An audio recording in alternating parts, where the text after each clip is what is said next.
హఠాత్తుగా మరణించిన వారిలో ముఖ్యుడు మహిషి సోదరుడైన మహిషాసురుడు. అందుచేత పగ తీర్చుకోవడానికి తన బలాన్ని పెంచుకోవాలని నిర్ణయించుకుంది.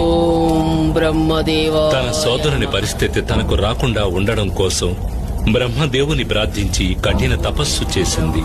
అందుకొరకు చుట్టూ అగ్ని రగిల్చి ఆ అగ్ని జ్వాలల మధ్య నిలిచి తపస్సు చేసింది. ఆమె నిశ్చయం స్థిరమైంది.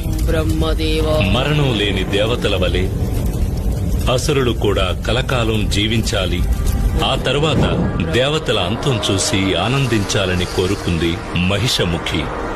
ఆమె కోరుకున్నట్టే జరిగింది. ఆమె కఠోర తపస్సు వల్ల ఏర్పడిన వేడి బ్రహ్మలోకం వరకు చేరగా బ్రహ్మ మహిషముఖికి సాక్షాత్కరించాడు.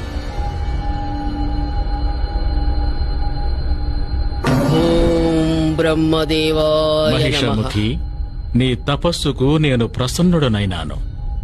కళ్ళు తెరు. ప్రణామం చతుర్ముఖ. నా కోరికను మన్నించి నాకు సాక్షాత్కరించినందుకు ధన్యవాదములు. మంచిది మహిషముఖి, నీకు ఏం వరం కావాలో కోరుకో. ఓ బ్రహ్మదేవా, దేవతలకు వలనే నాకు కూడా మరణం ఉండకూడదు. అటువంటి వరం అసాధ్యం మహిషి. మరణాన్ని ఎవ్వరూ తప్పించు. తన మరణాన్ని తానే నిర్ణయించుకున్న సంతోషంతో మహిషి దేవతలను ఋషులను చిత్రవధ చేసి వధించసాగింది. ఓం నమః శివాయ. ఓం నమః శివాయ. ఓం నమః శివాయ. ఓం నమః శివాయ. ఓం నమః శివాయ. ఓం నమః శివాయ. ఏమిటి?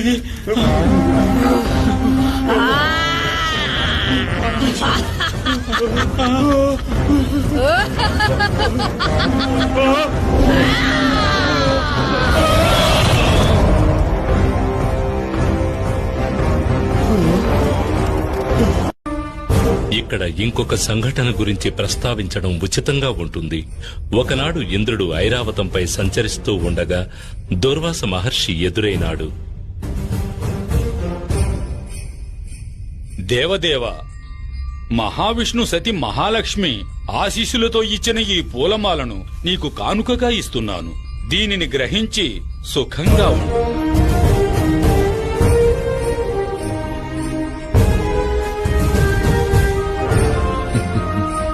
ఇంద్రుడు ఎంతో నిర్లక్ష్యంగా ఏనుగుపైన కూర్చుని ఆ పూలమాలను ఐరావతం యొక్క మస్తకంపైకి విసిరాడు. ఐరావతం అతన్ని మించిన అహంకారి.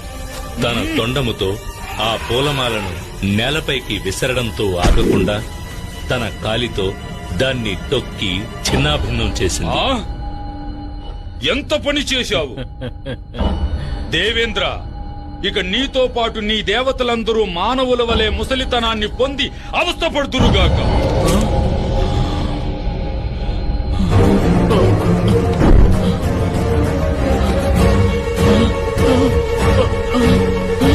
నా దేహం, నా చేతులు.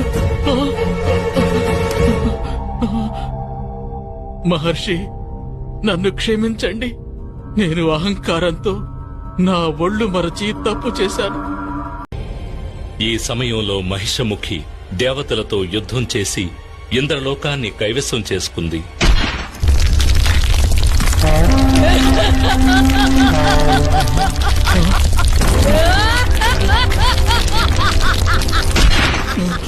దేవతలందరూ పారిపోయి దాక్కున్నారు.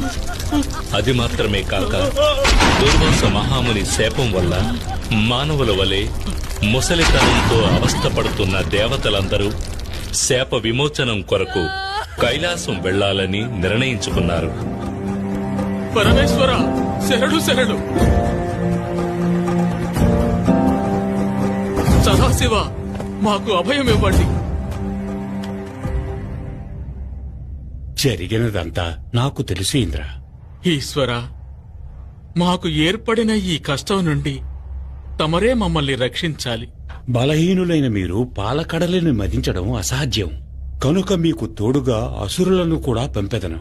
మీరిరువురూ కలిసి ఆ పాల సముద్రమును మదించిన అందులో వచ్చే అమృతాన్ని సరిసమానంగా పంచుకొనుడు.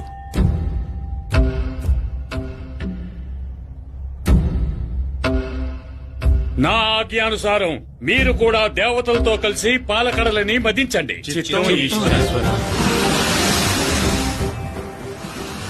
తమ శక్తినంతా ఏకం అసురుల బలహీనతను గ్రహించిన మహావిష్ణువు అందమైన మోహిని అవతారాన్ని ధరించాడు.